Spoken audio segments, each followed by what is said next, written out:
ஓம் நமோ நாராயணாய. லட்சுமி கடாட்சம் நேயர்கள் அனைவருக்கும் வணக்கம். இந்த பதிவில் இந்த நாச்சியார் கோயில் கருட சேவை பற்றி பார்க்கலாம். நமக்கு தெரியும், இந்த பெருமாள் கோயிலில் கருடன் சந்நிதி இருக்கும். அது மட்டுமல்ல, பெருமாளுக்கு கருடன் வாகனமாக இருக்கிறார்.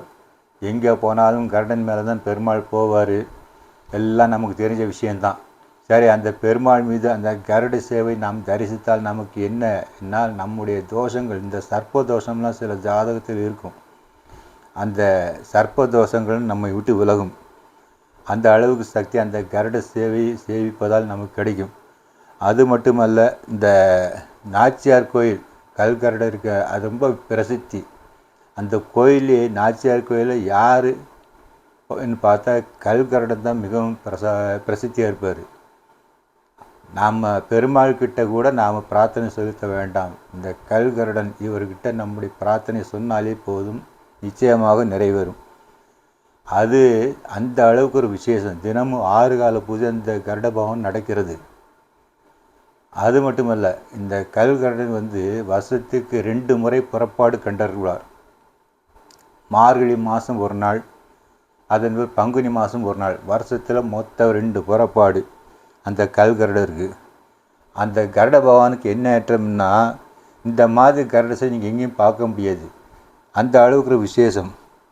அதாவது இந்த புறப்பாடு கண்டருளும் போது எப்படின்னா, முதல் 4 பேர் பெருமாளை எழுந்தருள் பண்ணுவார்கள் கருடரை. அதன் பிறகு 8 பேர், 16, 32 இரு மடங்காக போயிட்டே இருக்கும். கடைசியை பெருமாள் அந்த கருட பகவான் வெளியே வரும்போது 128 பேர் பெருமாளை எழுந்தருள் செய்வார்கள். அந்த அளவுக்கு கோயிலிட்டு வெளியே வரும்போது அந்த எடை கூடிக்கொண்டே போகும். அதுபோல் புறப்பாடெல்லாம் முடிந்து திருப்பி கோயில்கள் வரும்போது எண்ணிக்கை குறைந்து கொண்டே வரும். கடைசியாக 4 பக்தாச்சாரியர் மட்டும் அந்த பெருமாளை எழுந்தருள் பண்ணுவார்கள் கருட பகவானை. அவ்வளவுதான், எடை குறைந்து கொண்டே வந்துவிடும் கோயிலுக்கு வரும்போது. இந்த மாதிரி ஒரு அதிசயம், இது உலக அதிசயம். இந்த மாதிரி ஒரு அதிசயம் நீங்கள் எந்த கோயிலும் பார்க்க முடியாது. இந்த கல்கருடன் நாச்சியார் கோயிலில் தான் இந்த ஒரு அதிசயம்.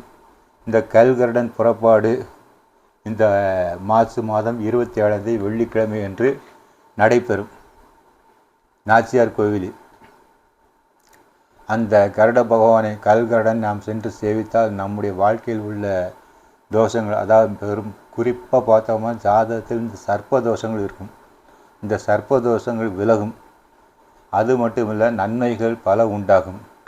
சிறப்பான ஒரு சேவை இந்த நாச்சியார் கோயில் கல்கருட சேவை 27ஆம் தேதி மார்ச் மாதம் வெள்ளிக்கிழமை. அனைவருக்கும் அவருடைய அருட்கரை கிடைக்க வேண்டும் என்று பிரார்த்திக்கிறேன். மங்களானி பவந்து.